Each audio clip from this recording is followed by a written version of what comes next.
So one thing I recommend that you do that was not in the tutorial that you just watched, and this is a non-destructive way of using the clone tool.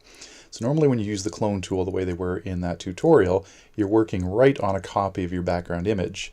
And if you get into trouble, if you do something you don't like, it can be very difficult to undo it if you've gone back and done a bunch of other things. What you can do is create a new layer, an empty layer, and work on that.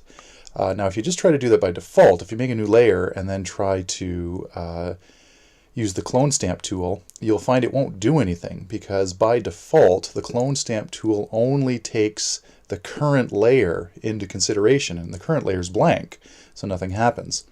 That's why you have to click at the bottom here where it says use or sample all layers, and then it will use whatever you can see on your desktop. So now it looks like it's doing exactly the same thing you saw in the tutorial, except that new stuff we just painted on is on a separate layer.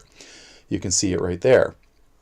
That means if you have to remove it, it's very easy to do, and you can also do things like take the erase tool and maybe just erase a piece of it to bring back only part of it.